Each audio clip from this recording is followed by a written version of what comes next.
After this interview was recorded, AJ Campbell did release her fifth book entitled The Wrong Key. It was published on January 8th of 2023. We do talk about The Wrong Key in this interview, but now you don't have to wait. You can go pick it up and read it. You can find it at Amazon, and if you are a Kindle Unlimited subscriber, you can read this for absolutely free. So I hope you go pick it up and read it. It's an awesome book. I hope you enjoy this interview. If psychological suspense, twists, turns, and torment is your cup of tea, then look no further. This author has been thrilling her audiences from her first to her fifth book with just that, propelling herself to an Amazon #1 best-selling author. You better believe her books are outstanding. Join me as I am joined by Amazon #1 best-selling author AJ Campbell on this episode of True Crime and Authors. Welcome to True Crime and Authors Podcast, where we bring two passions together. The show that gives new meaning to the old adage, truth is stranger than fiction. Here's your host, David McClam. What's going on, everybody, and welcome to another episode of True Crime and Authors. Of course, I am your man, David McClam. Hey, if you guys haven't already, make sure you follow us on all of our social medias. One link to a link tree can be found in the show description. All right, so if you guys have been listening to the show, if you have been keeping up, you know it is time for yet another author interview, and I have a good one for you today. Let me tell you about our guest. She is an Amazon best-selling author of psychological suspense. She promises stories full of twists, turns, and torment. Her fourth book, The Phone Call, was released in July 2022. She draws inspiration for her novels from seemingly unbelievable situations in which ordinary people find themselves. She creates compelling characters that resonate with her readers. She lives in the UK on the Essex and Hertfordshire border with her husband, sons, and Cocker Spaniel, Max. A dog lover, Netflix junkie, wine, and Asian food enthusiast, either reading or writing, she enjoys nothing more than getting stuck into a twisty book. She is the author of The Phone Call, which is her fourth book. Please welcome AJ Campbell. Hey, AJ, how you doing? Hi, David. Good to see you. Good to see you. It is a pleasure and an honor to have you here today. And it's a pleasure and honor to be here. So thank you for having me. Well, thank you for coming. This is kind of a funny question at the start, but I have to ask it. You live in the UK. You have a Cocker Spaniel. Why do you not have a Corgi? So I've had my Cocker Spaniel. He's nearly 10 years old now. Not everyone has Corgis over here. Well, of course, our condolences. We know the Queen just recently passed, and that's probably why the Corgi question comes up, because she had some and she loved her Corgis to death. Oh, she did. So even though that I am an American, the Queen was felt around the world, and so our condolences to that. Thank you. Yeah, very sad times. All right, so let's discuss your books and writing. How did you start writing? Oh, well, it was back in 2012. I'm a mum of three. I had so my eldest son's 25, and I've got twins of 17, and I was busy looking after them. One of my sons has severe disabilities, so he took up a lot of my time, and I took to writing really as really for my mental health. I started out journaling and writing notes and a diary about everything that was happening day to day. And then I had this idea for a book, which became, 5 years later, my debut novel, Leave Well Alone. And so it just started from there. I joined the Faber Academy, where I took a few short courses in creative. I think one was called Creating Brilliant Characters, another Reading Like a Writer. I then went on to writing a novel course, the first 15,000, and I'd taken this idea. 2 years post that, I had a full manuscript, and I was doing all this while I was working part-time and looking after my family. And then I took it to the Winchester Writers' Festival, which is a festival here in the UK that I don't know if it's got, prior to the pandemic, it was like a writer's weekend. And then it went online during the pandemic. And I got to present the first 3 chapters to 4 literary agents prior to the festival. And then I got a 10-minute one-to-one with each of these agents during the festival. And I sat down with one of them and she just said, I love it. I love everything about it, your story idea, your writing style. And I was on cloud 9. I was thinking, this is it. I've got something here. I am good at being a writer. I can write books. Because, as with every writer, the imposter syndrome is real. Anyway, as it turns out, I published my debut novel in August 2020. It became an Amazon bestseller internationally. And I've just gone on from there. And I've just, so I published my 4th one in July this year. And I have just finished my 5th one, and I'm just putting the final touches to it before it goes to my editor later on this week. So, let's talk about the imposter syndrome, because a number of authors I've talked to has made mention of that. I know I've had it. When I started this show, this is my 2nd podcast, and it's starting over. My first one, A Day with Crime, which I do with my oldest daughter. We've done that for 4 years. When I came up with this concept, right before I went to launch it, imposter syndrome came in for me. What makes you think you can do a second podcast?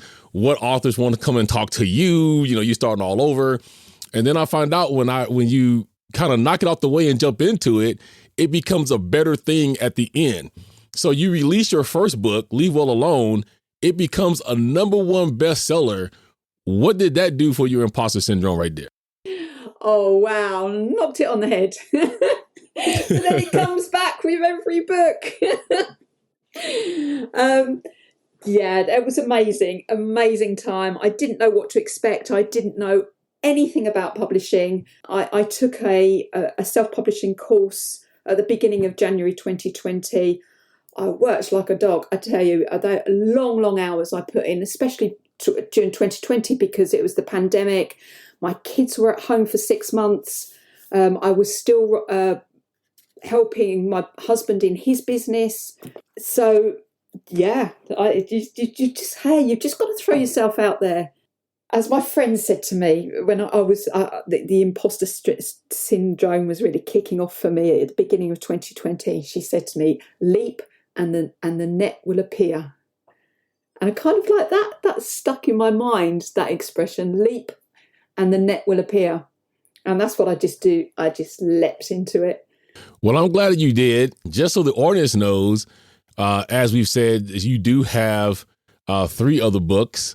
Don't Come Looking, Search No Further, and Leave Well Alone.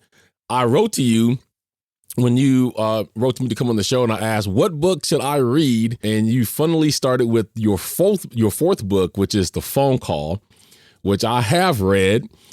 So my question is, out of all your other 3 books, why did you pick The Phone Call for me to read? I think because it's most current. It was my latest book. It's been my most successful, without a doubt. Sales-wise, page reads rides. I've had 3 months of Kindle KDP All-Star bonuses. It's reaching nearly 5,000 reviews on Amazon. I just thought it would be the best one for you to start with. I also think it's faster paced than my other 3, which readers seem to enjoy. And it tells the story that's about a guy called Joey. He's living in 2021. It was written at the beginning of 2022. We're still going through the pandemic, the aftermath of the pandemic. It's the cost of living crisis. He's struggling financially. So I felt it was more current for you to read that one. The book is full of twists. I know we talked a little bit about her off air. You are familiar with Kirsten Modulin, one of her monikers is the Queen of Twist. You're second to that. You're coming up. You may give her a run for her money yet. Oh, well, that is a real compliment. I saw the other day that one of my books, the phone call actually, had been recommended on BookBub, and it was next to one of Kirsten's books. And I thought, hey, that's an achievement. Well, the twist to me began. So Joey Clark, he's a 15-year-old kid. His dad passed away, kind of left him to raise his younger siblings because his mom was so overcome with grief of her husband's passing. And then things starts to kind of go downhill from there 10 years on. How did we come up with Joey Clark and why a 15-year-old kid? Okay, so yeah, the story's told when Joey's 25. Actually, my first draft of the book was quite different to the second to the final draft that got published. In London, there is a place called the South Bank. Have you been to London? I have not yet, but I would love to get there. Hey, you'll have to give me a call when you're coming. And we'll have to meet up. But there's a place called the South Bank on the River Thames, and there's a skate park there, and it's a place I love to go to. It's not just the skate park, the South Bank as a whole. It's very arty. It's got shops, restaurants, and it's a lovely, lovely place to stroll along by the river. And there they've got a massive skate park. And every time we go, I always say to my husband, oh, come on, let's just watch the skaters. And I could just, skateboarders they are, I could just stand for hours watching them. Anyway, one day I was down there and I saw this guy talking to this girl. And they were about, 20s, mid-20s, early to mid-20s. And they were having a really deep and meaningful conversation. And the guy looked quite troubled. And I thought to myself, I wonder what they're discussing. And the argument, the conversation became quite heated. And on the way home, I started plotting, and Joey Clark came to life. And it was from that one conversation I witnessed between a young couple. So is that also how we came up with Becca, who's his friend and love of his life? She becomes kind of the catalyst of why he receives this phone call, which kind of puts him in a very peculiar situation. So from that comes, as you've seen, is that how we come with Becca too as well? Yes. It was the couple. Them as a couple. But it was the troubled look on this guy's face. And I thought, what's bothering him? And with all my stories, I start with a basic premise like that. And then it's just building the story. And as I write, ideas come. You know where Joey ends up after the phone call. I didn't plan that. That just came as I was writing. And then, of course, it snowballs, everything that happens to him. Well, I'm glad you brought that up because I've heard this before. So when you sit down with the concept of your book and you know the way that it goes, how often does it go into a whole different direction than you wanted to go and you just go with the flow? So the phone call did. So as I started out, I had Joey and Becca as skateboarders. However, there were two. My editor advised me against it. She said that it had too much of a YA feel and not enough of a psychological thriller feel, which was a little bit off-brand for me. And she advised that I stick to just Joey's story. So I stripped out the skate park and the skateboarding. Yeah, that's when all the other twists came up. I came up with all the other twists, yeah. Well, it definitely is twisty. It's a book you guys are all going to pick up. Joey finds himself going through a roller coaster, and I think you hit it right on the head because a phone call of this magnitude actually could happen in real life. And then you put the concept of being someone that he loves in there, and that is the most human thing ever, right? Because we may not do something, but if you threaten somebody that we love or involve somebody, we may second guess that. Yeah, absolutely. So if you're going for that real world, this could happen to you in real life feel, you nailed it with the phone call. It was good. Thank you. I enjoyed writing that one. It's funny because with the first draft, my editor said strip the skate park out. And I also had another character in there called Woody. And she told me to strip him out as well. So I always thank her for helping me see the wood from the trees with that one. But that's an editor's job. But she definitely gave you good advice. And so before this, you already was, but how did it feel when you were named an Amazon best-selling author? Oh, I can't tell you, it is a feeling, you just see that orange tag. You're like, yes! You get up from your desk and you do a little jig around the office. And my office is not very big, so I'm kind of like just going around in circles.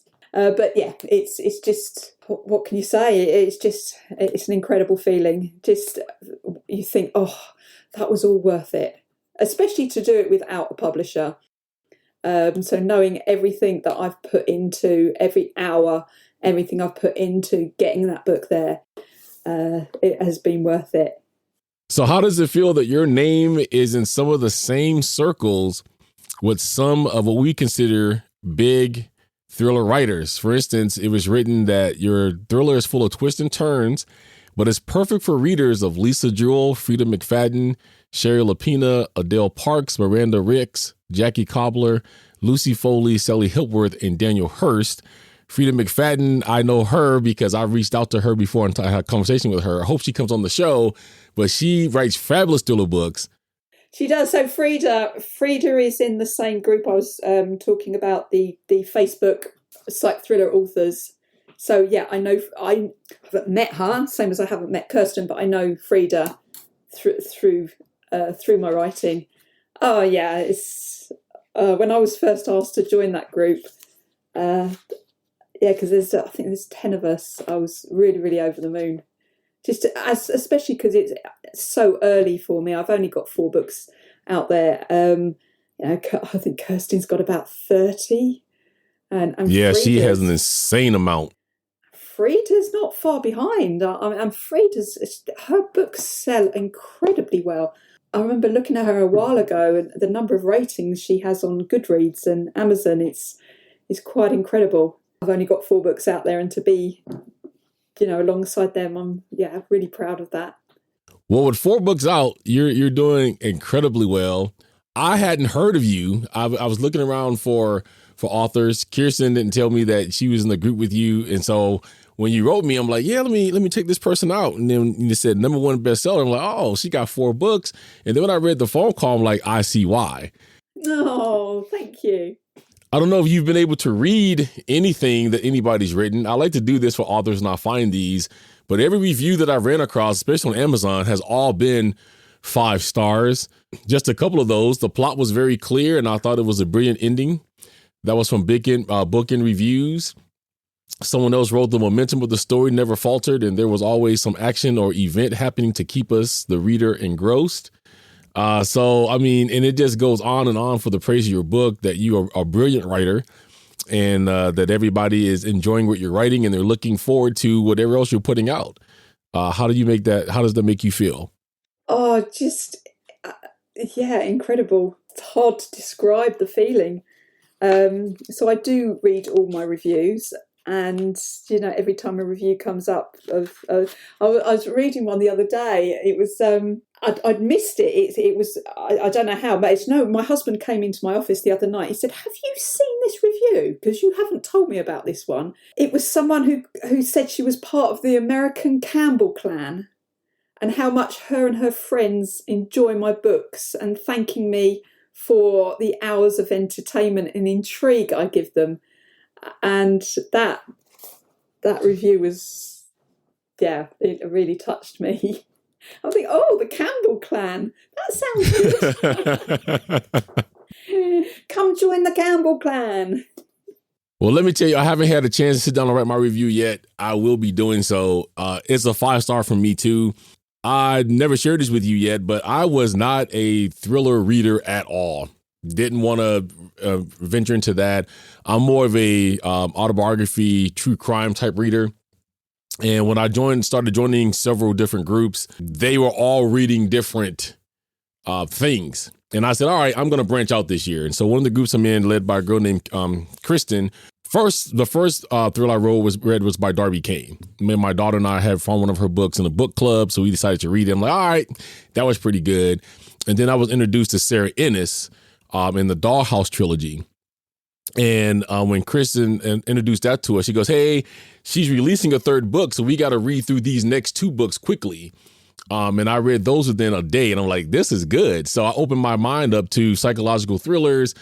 And then the rest of you showed up, you know, the Kirsten Marlins of the world and Shannon Jumps and now you. The one thing that I didn't like about thrillers that I had read earlier was because they always seemed to be slow, didn't get to a point, and then I was disappointed because I had to read the middle of the book to get to where I knew it was going. That did not happen with your book. I always say this because all I have on the podcast is my voice. So within the first 1 to 2, maybe 30 seconds, I have to capture your attention as to what I'm going to tell you or bring to you. If I can't do that, I've lost you. And I think it's the same in the book. You just have words. If you can't grab me within the first 1 to 2 minutes, I'm going to close the book and move on. But just from the way you open the book up, I'm like, okay, I got to see where this dude's going because this is just. So 5-star for me, brilliant. I have nothing bad to say about your book. For 4 books in, you're doing incredible. Poor Joey. I did put him through a hard time. Yeah, he did go through a rough time. He certainly did. Are we going to see Joey Clark appear in any other books that you're going to write? Someone asked me that the other day. I can't remember who now. They said, "Oh, are you going to write a sequel to The Phone Call? What happens to Joey now?" It hasn't entered my mind to do that, but never say never. I've got about 3 or 4 books planned. I've got my ideas for my next 3 or 4 books, so maybe after that I'll slot the second Phone Call. Well, I second that. It would not be a bad idea at all. Actually, be a welcome one because I would love to see what happens to him going forward. No, he's an intriguing character, Joey. Poor Joey. You can't help but feel for him a bit. So now that you are an independent author, will you stay independent or do you have dreams of actually being in a part of a big publishing house? I always say never. I'm happy at the moment. I like the control that indie publishing gives you. And I also feel that I've found my way now. It takes a lot of hard work to get yourself off the ground, near the beginning still. And I've got a long way to go, especially if you look at the Kirstens of the indie world. I'll never catch up. I'm too old. I can't think and I can't write as fast as her. But hey, I am where I am. I'm happy with what I'm doing. If a deal came along and it was, I thought it was the right time, I'd consider it. But at the moment, indie suits me. I like I'm able to drop whatever I'm doing at any time for my family. I like that part, that I can do that. If I want to take a few days off, I take a few days off. I want to take a week off, I can take a week off. I set my own goals, I set my own deadlines. And I like it that way. It works for me. But, never say never. Well, I would never say that you're too old. Never know. If you listen to my interview with Kirsten Moslin, she went through a lot of stuff before she got to where she's at. Absolutely. The stars just lined up one day and that was it. And I think that all of you guys certainly can get there. You're in a fabulous group. You're one with her and with Frida McFadden. They're definitely what I would consider veterans of the game, and they have a lot of advice they can give you. A lot of knowledge, yeah. Right, and you're already on that right track. So all they really have to do is just help you keep going and honing that. Sounds like you have a fabulous editor that also has, a mind for what you're doing. So you already have the connection. Yes, yeah, no, my editor's great. So she's working with me on my 5th book at the moment. And, she tells it to me straight, which is great, exactly what I need. So I'm lucky to have found her. So you say your 5th book. That was my next question. What is next for you? So can you tell us anything about what your next book is? Yeah, it's called The Wrong Key. I'm hoping to publish it sometime in late December, early January. I'm just working on a few things at the moment, and then I will decide on a publishing date. That's the other great thing about indie publishing. We're in control. We set our publishing dates, and I can fit that around my family. So it tells the story of a woman, mid-30s, called Steph. She works for a small private bank in the UK, and she is seconded to their New York office to investigate one of the employees. And she takes her daughter, her 17, nearly 18-year-old daughter, for a summer to remember. And it's what happens while they're out there. And it is twisty and turny. Yeah, that sounds like it. I can't wait to read that. That sounds very interesting. So I wanted to bring this up because you did mention it. And I do this because I want to give people some hope. So, you say you have a special needs kid. I'm considered to have one because I have a son that's on the ADHD spectrum and a couple other things. And then my youngest daughter, she had some learning disabilities coming up. So I certainly know what that's like. What encouragement would you give to people? Because I do run across mothers, especially, that feels like they can't do anything or accomplish anything because they have a special needs kid. And that does take up a lot of time. What encouraging words could you say to them? It takes up an incredible amount of physical and emotional energy. So my son's 17 now. He's got severe cerebral palsy. He's profoundly deaf. He's got some learning difficulties. But hey, we can still, as mums, we can still do our own thing. And I really encourage that. I think definitely my writing has helped my mental health and helped me to keep going through some really difficult times over the years. So I'd say keep going. Just keep going. So there's been a few times as well when I've thought to myself, is this worth it? It's a lot of hard work, especially in the first few years. But all indie writers will stay the same, because not only are you trying to establish yourself as a writer, you're setting up a business. And there's lots to consider there in that regard. So I say to all the mums out there, just feel your passion and keep going. Yeah, that's a great message. And thank you. It takes an incredibly strong woman, to be able to do all that you do with special needs kids. And I don't have a child that has that severity. I do have friends that do. And I know the incredible amount of work you guys put into that. So I thank you for everything you guys do. How's your husband feel about your writing? Is he supportive of it? He's very supportive of it.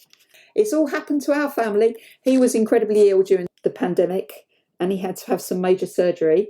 And we, after I published my debut novel, we had a really frank conversation about what we do, because he was so ill. I was trying to run his business and look after the family and publish these books and keep writing.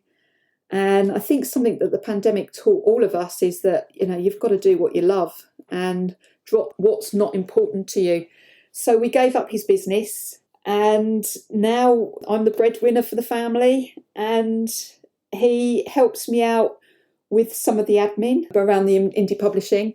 So he bits and pieces. He helps me with the Amazon advertising and the keeping the bank account going, so the finances. So that's helped me. So he does, a couple of hours a week for me. So, of course, he's really supportive. It's worked for him. It's worked for us as a family. Well, that's great. I'm glad that you're able to, support your family off of what you do, and that your husband's able to help. That gives other authors out there some hope too as well, that they can also get to that level. Absolutely. It does take, I'm not going to deny it's taken a lot of hard work. Some post-midnight finishes and lots of 5 a.m. starts. But, you will get there in the end if you just keep going. What do you want your readers to take away from the phone call? To not judge people. Everyone's on a journey. Everyone's playing the cards they've been dealt. And we don't really know what's going on behind closed doors and what people are going through that makes them do the things they do. So, hey, don't judge. I think that's a good message. In closing, what would you like to say to all your fans and readers out there? Oh, thank you so much for the incredible support all the people who download my books, buy my books, who read them through the Kindle Unlimited program, because that's a big source of the income. The time they take to leave reviews. Keep leaving reviews. They are so important for authors. I can't tell you how important they are. It helps other readers find our books. It helps promote our books. So, yeah, thank you for supporting me. And I hope I can continue to entertain you with my twists, turns, and torment. Well, I'm sure you certainly will. I thank you for coming on the show today. I feel like I am a better person for getting to know you and meeting you. And the door's open. So anytime you want to come back, when you release your 5th book, if you want to come back, we can also bring you back on and have a conversation about that one as well. Oh, thank you, David. It's been really, really, really nice speaking to you. And when you come to London, make sure you drop in and see us. I certainly will. So thank you, AJ. Thank you. Bye. All right, guys, that was the incredible AJ Campbell. You can find all of her books, The Phone Call, Leave Well Enough Alone, Search No Further, Don't Come Looking, all on Kindle Unlimited. One price, $9.99, will get you all those books. You can also buy her books for as much as just $2.99. Let's go out and support her and show her some love. All right, we thank you for tuning into this episode. Everything about AJ Campbell will be down in the show notes, so you can reach out to her if you'd like to. I hope all you guys out there are being good, being safe, and always remember, always stay humble. A little love and compassion goes a long way. And this is the podcast where 2 passions becomes 1. I'll catch you guys on the next one. Thank you for listening to True Crime and Authors. Don't forget to rate, comment, and subscribe. Join us on social media. On Facebook at True Crime and Authors. On Twitter at Authors True. On YouTube and TikTok at True Crime and Authors. And email at truecrimeandauthors@gmail.com. Cover art and logo designed by Dazzling_Ray from Fiverr. Sound mixing and editing by David McClam. Intro script by Sophie Wild from Fiverr. And I'm the voice guy, your imaging guy from Fiverr. See you next time on True Crime and Authors.